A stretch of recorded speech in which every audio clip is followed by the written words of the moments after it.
Hello, everyone. I have a special guest here. This is Mike Pestano with Radhaa Publishing and I Am Enough podcast. Today's special guest is Alanna Starr. She is a multidimensional goddess, multitasker, multi-talented, certified clinical hypnotherapist, dance instructor, Sophian scholar, esoteric. She's like an alchemist. Like she has so many talents. I can't begin to describe all of them, but I'm so privileged to have her finally on this episode. And she is also a co-author on the Awakening Starseeds. So welcome aboard. This is all true. I'm like, yes. Hi, Mike. Yes, Yes. I'm happy to be aboard Awakening Starseeds Yes, and it's a and Radhaa Publishing. It's amazing. Yes, it's definitely a pleasure to have you. And, for those who haven't heard yet, I've been a big fan of your deprogrammed series with the Galactic Goddess podcast with Radha. For the viewers and listeners here, please tell us more about the deprogrammed and how that all started. And for those, I definitely encourage everyone to tune in and subscribe to this podcast because it will briefly open up your mind and hearts. So please tell us more about that and Thank what you. you. Yeah. Thank you so much. So Deprogrammed started because me and Radha, we met years ago, connection through, the process of becoming an Awakening Starseed. We met each other and we had these galactic conversations, and she started a podcast called Galactic Goddess. She was interviewing people and she's like, Alanna, like, let's get you on, let's talk about something. And we just noticed that we always had something like deep to talk about. And there were topics that I was just thankful I had someone that can converse with me at that level about Mm-hmm. topics that were, like they kind of scare people, or they make movies about these things, but you never think Mm-hmm. they're real. You never think they're really happening. So we talk about those things, and we just, we bounce off each other so well. Like it's really a gift to converse and have those conversations. We talk about the matrix and the mind and reprogramming it and Mm-hmm. how you can heal yourself. So everything is entailed and revolves around being deprogrammed and deprogramming and reprogramming your mind at a subconscious level, so that way you can make changes in your life and take back the power of your mind. So deprogrammed is all based off of those ideas, just with multiple additions every week. And sometimes we have the topic in mind, like we're talking about this today, and other times we just bounce off each other and then we go from there. But yeah, it started probably about 7 months ago now. I feel like I'm not really Yes. sure. I can't Yeah, remember. it's But about, about that. Yes. yeah, about 7 months. And so we had just had our 10th episode. 11 will be out soon. And so, yeah, now I'm collaborating on this project. So it's really cool to be a part of that. Yes, I know when I first, started listening to it, it's like, this is great because, a lot of the shows that, people typically listen to are just the same old, same old. And I really love listening to the kind of information that you're sharing that makes the, person really think and open up because there's more to life in this reality than just being put in a box. And what you're doing is really getting people to start asking questions. Tell me how did that all get started? Like how did like for someone like yourself to really dive deep into to the nonconformist uh, ideas of discussion. Uh, how did it all begin? Like when did you awaken? Can you share with us about that? Wow, you just made me want to start writing from my book. I was like, all these things started coming to me. Wow. So, when I look back at my life, I see it was a long series of things that happened. Even when I was younger, it all starts to make sense now. Mm, However, it really started when people around me, they were sick, and I was trying to understand, why some people got sick and some people didn't. And I had this inkling that our minds were, I can't really explain it. It's like I had this idea that people's minds were making themselves sick, or that they were not fully in control of themselves. And I noticed that whenever I'd listen to music, I realized how it affected me. If I had a bad day and I put a song on that was a little bit more, ooh, mhm, I noticed right away these altars that would, you know, this is probably like 18, 19 where I noticed that. I didn't really dive into it. I kind of like, you know, just went over it and then carried on. And then as I got older, I decided to look into the mind. I was very interested in the brain and how it worked. And so I got into hypnotherapy. I went to the College of Hypnotherapy off of the 101. Mm-hmm.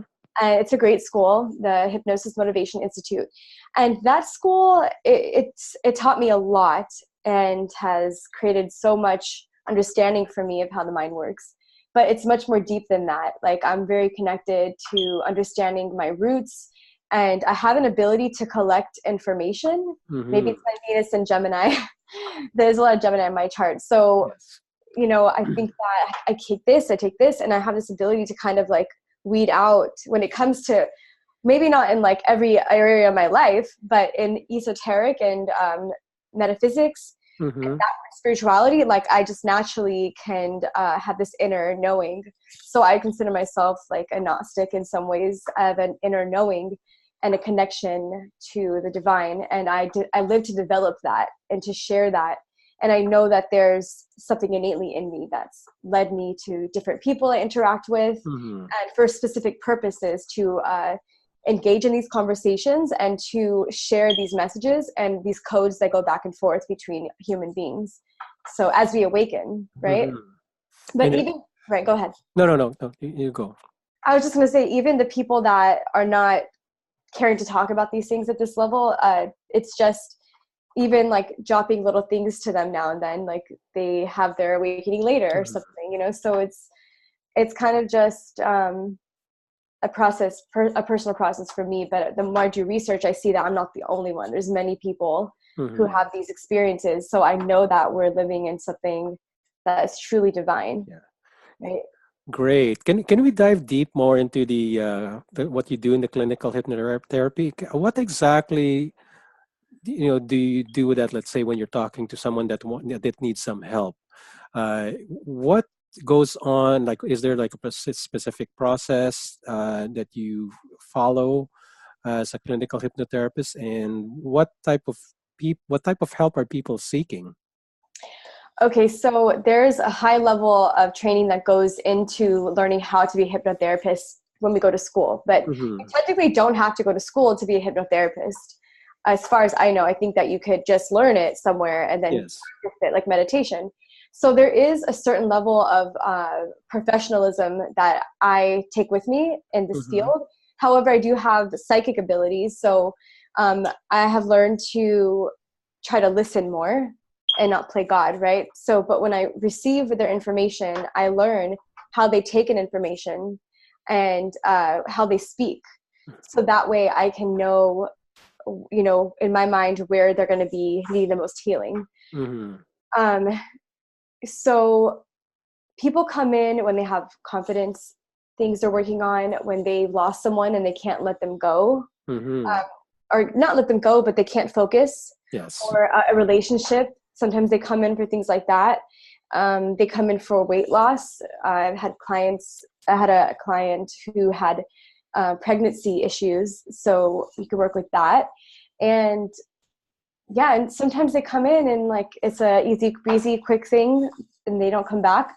And but sometimes they come back, and the whole key is to help them as soon as you can, you know, at their pace, so that way they can get well sooner. And I don't really want them to come back unless they want to, unless they need to. Like my goal and my prayer is to really help them get what they need by all the tools that I have in my you know, my bag, my medicine bag. So sometimes I have a script prepared for them, and other times I just take it in the moment and I write down as they're speaking the words that they're giving me. And I find out when they start using negative words to themselves, I find out the opposite of that.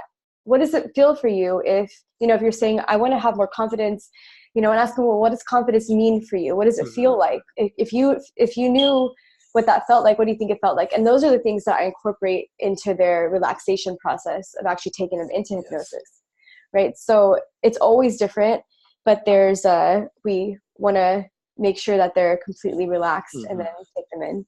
But there's a lot that goes into a session. So how long would a typical session be? Like, it's like an hour, couple An hour. hours, an hour? Yeah, if you're doing like a past life, it could be anywhere from like 2 to 3. but for an hour, it's about, it takes a little bit of time to, you write your notes and figure out what's going on. But initially you have a consultation over the phone, or like you meet in person, and then you have that. Cause I don't really, like, someone will ask me, I used to get asked all the time when I first started, getting my certifications and becoming a master in hypnosis, and people would be like, oh, so can you hypnotize me right now? And I'd be like, oh, I mean, yeah, you're probably in hypnosis already. It depends how your day was. If you're overloaded with messaging and you're stressed out, you might be in a form of hypnosis. And I'd be like, well, you probably can, but I really like to prepare myself for what you are going to be coming to me for. Part of it is this intuitive aspect that comes through and flows when they're in my presence. Because usually, like, I'll do prayer before, like, to make sure that I'm receiving and giving out, like, what someone needs, not what they want to hear. Yes. And so I can really listen, and then I'll write things for it. And sometimes I prepare deeper, but I really like to prepare first, like get at least an hour or two to sit down and research. I'll bring books in. I use Louise Hay books for healing your life. And so there's different aspects to it. That's awesome. I mean, that's already a lot of conversations we can have there. There's a couple of other things that really struck me when I was, getting to know about your profile and what you do. And there's two things. One is the Sophian Scholar, and the other one is you said that you're a dance instructor when it comes to like healing modalities. So let's start off with the Sophian Scholar. Let's talk about that, because I just started listening to this audiobook called the Sophia Code. Oh, beautiful. Yes, and it was recommended by Radhaa. So, for the viewers here who really don't know much about Sophia, I recommended that book to Radhaa. Oh, okay. Yeah. I mean, maybe she found it herself, but I'm pretty sure we had conversation about it. We've actually done a show from Deprogrammed about Sophia. Okay, so this is like my arena. Like, I love talking about it. Yes. There's a lot to it. I gave myself the name Sophian Scholar because I found that it's an actual, like, I'm already an expert. Okay, so I'm an expert in Sophiaism, Sophianic wisdom, it means wisdom. Sophia is the personification of wisdom within the Godhead. It's the limitless light. It's the mother aspect that comes from the earth. It's the earth as well. So it's Gaia Sophia, Aeon Sophia. She's representing of Shekinah in Hebrew, which is also considered Da'at on the tree of life, but also is Bina, because Bina, those are all aspects of the top of the tree of life in Kabbalah. So it goes back to like Christian Gnosticism that gave it that name Sophia, but there's also many other mother goddess titles everywhere. But usually when a woman or of a deity is working with that divine essence of the mother aspect, it's Sophia, because it's the wisdom of earth. It's the wisdom that everything's alive. It's the wisdom that you have a mother and a father, that we have spirit and matter that comes and goes. It's a process of ebb and flow. And so when you start connecting to that aspect, you tap into Sophia. And so what I'm learning is that many women, such as the woman Kaya Ra, who so graciously made the Sophia Code and received the codes, she received from the Sophia Dragon Tribe the downloads that were given to her that many people can tap into. She wrote the book, so that way it's a living transmission. That way we could have something to reference. And so she mentions Hathor, the goddess Hathor. She mentions Isis. She mentions white buffalo. She mentions Tara. So there's different aspects of the goddess. And so these women, these deities are considered Mary Magdalene and Mother Mary. They're ascended masters that we can work with, just like in Radha's book, Goddess Activations. She talks about Kuan Yin a lot. So, and also Kuan Yin's in the Goddess, the Sophia Code as well. So I actually found Sophia before I found Sophia Code, Sophia from Kaya Ra. So I found that wisdom before I found the book. And actually I was working, before I started working in any of this understanding or getting like mentors and things like that, I mentored with Dr. Sarah Larson, who's a medical intuitive doctor, Mm-hmm. who I started working with. And I went to her because I was telling her I'm having these like experiences. I'm like having these experiences, and I feel like I'm like, I couldn't even explain it really, but she was able to break it down for me as well, because she's an intuitive. And then turns out she knows Kaya Ra. And so like there, what I'm noticing is this circle that we are all connected to this. And so I believe it's part of, it's a correction happening, which another book writer called Not in His Image, the book is called Not in His Image, and it's written by, my goodness, I forgot his name for a second. I'll have to get back to that, but he's another writer of Sophia with them. And so it's something that many people are tapping into. When you go research it, you find many people who have things written about this. Yes. So it is something that comes to you when you have eyes to see and ears to hear. So I'm trying not to get all over the place, because it really is so much. Like I'll start talking about it and I'll start vibrating super high, and like I really can't like. So it's really exciting because it is a divinity that's connecting and speaking, and so that's how the Sophianic scholar comes into play. That's part of my. It's part of who I am. I feel I am Sophia. You know, I am the essence of that. You know, if you look at my birth chart, it's all in there too. It all makes sense of my path. So is it all in relation to what's going on right now, you know, with this awakening? You know, because we've been living in this patriarchal society for like, what, thousands of years and thousands. So now, you know, I've been noticing from a male perspective, and I really like seeing that, you know, this movement, we're in the feminine movement, not just from a female, but like the feminine energy is arising. So this is just all in timing with what is happening with the world right now, with not just the world, but I think the universe, right? Like all these energies, the yes. feminine energy moving, you know, like, is it Shakti, you know, like the Shakti, Shiva and I all. have to ask you, Mike, how much time do you have? I know. I'm We like, could wow, really this is, dive deep in this, but it's just so interesting I've been because I waiting. haven't I I've been haven't. waiting for people to ask me questions.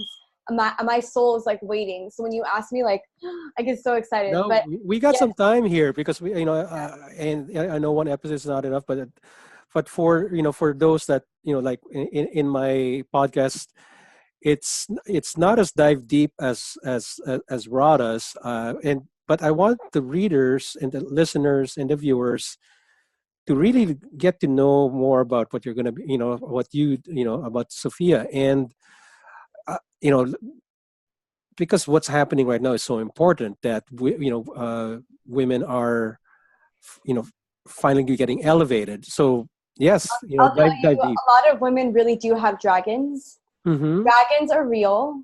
Yes. They are here inside of us, in our inner vision. If we Mm-hmm. can tap into that, if anything, you are the dragon. We have companions, animal companions. Mm-hmm. Animals, totems that deeply are rooted in our ancient history, Mm-hmm. and they're written in our hearts. And so we just need to tap into that. So, you know, this Sophia stuff is very real. It's, I mean, at least for us who are experiencing it. And Mm-hmm. it makes me sad ones who don't experience it. Like I literally like feel the mother aspect, like wanting her children to just remember her. Mm-hmm. You know, just remember where you come from, remember your divinity. You know, everything we do to somebody else, we're doing to ourselves, and like just that healing work, that connection, you know. But you mentioned something earlier about, does it have to do with the times that we're in, about the patriarch? And the interesting thing is that, yeah, it does a lot with the suppression of the feminine, because the reason why I say that is because they use words like ISIS. See, they know how language works. Mm-hmm. They know how to stick us and then get us focused on one thing and take us clearly away from the actual thing. Yes. So I like the word ISIS, for instance. The ISIS unveiled. I mean, the apocalypse. Most people think apocalypse is the ending of the world. How sad that they have no idea that it's a lifting of the veil. Mm-hmm. What veil? Revelations, a lifting of Yes. something. We're being revealed something greater that you Yes. can't see. For those who have eyes to see, So the veil, and so they take words and they turn it into terrorism. Sorry to say that, but I really feel they do that. Mm-hmm. Sophia the robot, they take Sophia the robot and you look up her name and you see robot everywhere now. Why would they use that name? Yes. Because they can't stop these women who are being activated, Mm-hmm. who are here to wake up. Because yeah, women probably were the problem in the beginning. So we really have to wake up. That's what's happening. Mm-hmm. If we can receive that and really embody that, we can lead the kings where they really need to go. Because every generation there's kings, right? Mm-hmm. I think it's a mentality, really. I don't really know about you wearing a crown or anything, but it's your crown of life. So it's the activation of your chakras and your crown being activated. It's, I don't want to get too far off, but you let me know where to go from here. No, it's, it's definitely enlightening, because like when I started listening to the Sophia Code, and then I started doing my own research and reading up on that, especially with the awakening, the divine feminine energy, that's really starting to also awaken in men, because we have that divine feminine energy, and I'm just excited that this is all happening now. I want to shout out to all the men that are really tuning in and understanding. I know quite a few Mm-hmm. who are in their divine masculine, and I just want to honor them and thank you as well, for holding space, because it's a lot. Give us some time. Once we do our healing, we're gonna get there. You just wait. Yeah. Heaven on earth. It is. It's definitely, it's definitely healing, because, I've been approached by, some of my male friends that before I would, like we'd never have conversations like the kind of conversations we're having. So it's really, it's a beautiful thing to experience. So yeah, the Sophia Code will definitely, dive deeper into that. Like let's talk, kind of deviate a little, not deviate, but let's talk more about the dance that you do, the dancing, the healing modality, because I've seen your shares on Facebook, and please tell us more about that, because that is very interesting. Because like dancing and movement is very, I know, like when I go to the gym and an exercise, it definitely changes how the way my brain works, and how my body feels. So please tell us now about the dance that you're doing. That all the stuff that you do in that aspect. Thank you for highlighting that, because dance is really important to me. I've been social dancing for over 11 and a half years, maybe 12 now. I know I look young, but I'm actually 30. So I've danced a lot in my life, social dancing. Mm-hmm. And, I went through these phases of like thinking, is it a waste of time for me dancing? Like, my friends would be like, you're going out again? And like, you're going out again? Like I would go out almost every other night of the week and go dance. And I didn't know anybody. In the beginning I did, when I first started dancing, I would go out with certain friends, and then I broke off and started going out because I really wanted to learn. I was very, I enjoyed the challenge of being able to, because I had these abilities to follow somebody, and I hadn't even danced with them before. And like, I just think there's some magic there, right? Yes. And so, I just stop saying, like get the out of there. So the dancing, I ended up, after all these years, I finally decided to start teaching. And before I started teaching, I was writing about a healing aspect of going out to dance. Like whenever I had a heartbreak, I'd go to the dance floor. Whenever I was sad, whenever someone in my family was going through something too, like that was my healing way. So I would go to the dance floor and I would dance.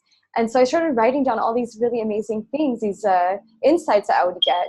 And over time, I noticed that whenever I would do prayer with it, like in the moment, right when I'm about to dance, and I would surrender, and I would ask my God, like I would ask for whatever that person needed right now, so I can be present for them.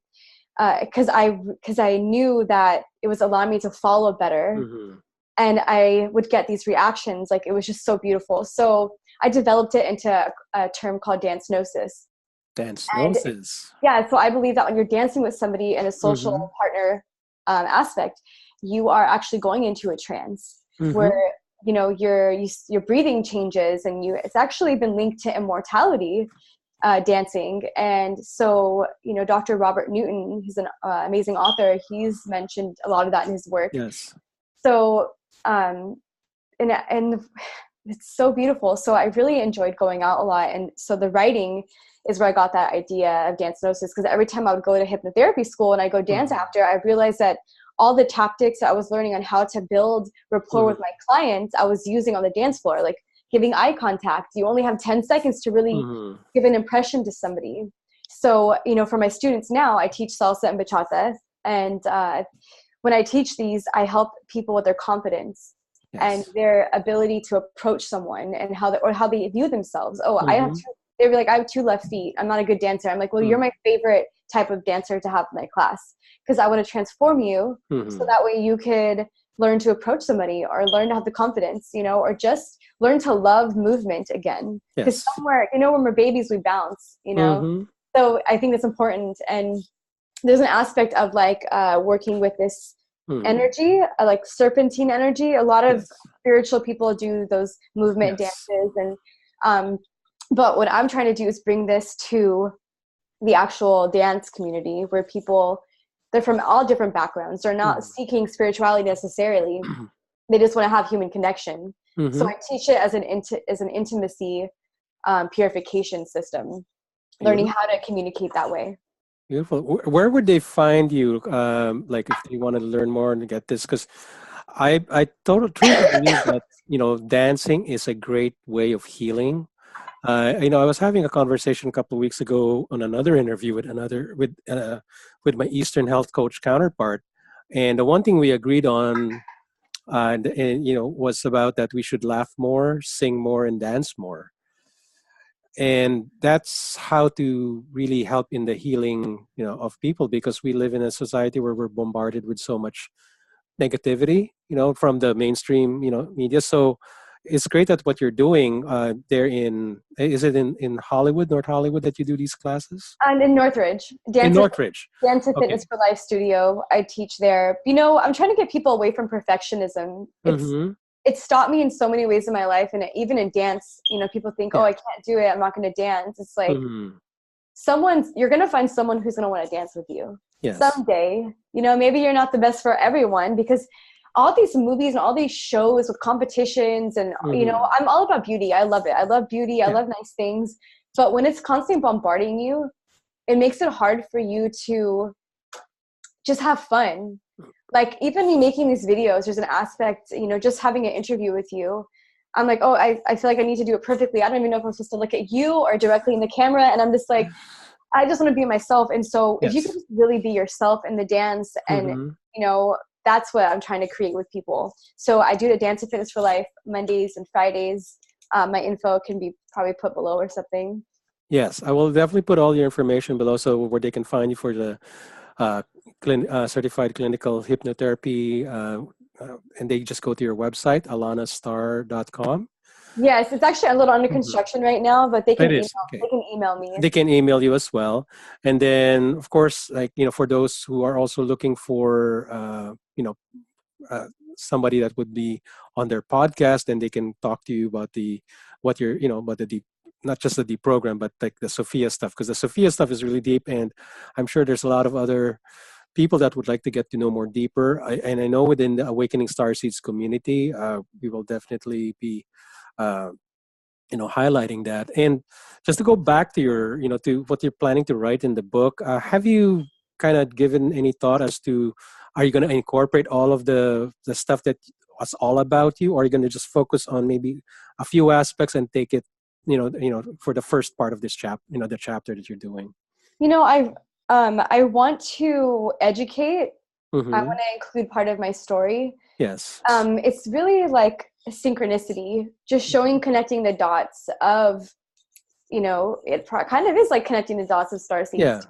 Because that's my passion. That's my mission, as well as being a part of it. So just my aspect of that, as well as connecting it to my awakening and, you know, the mind, how the power of the mind is. Yes. And when you access that part of your mind, then you are blessed with different awarenesses, right? So that's part of it. Yeah.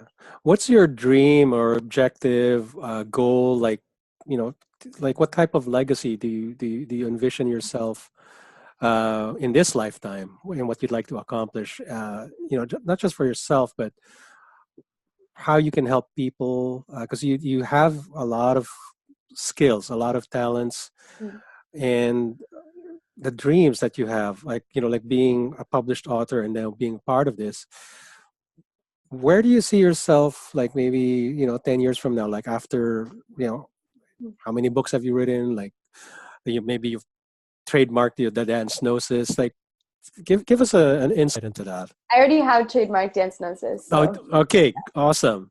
Yeah, that's mine. So, yeah.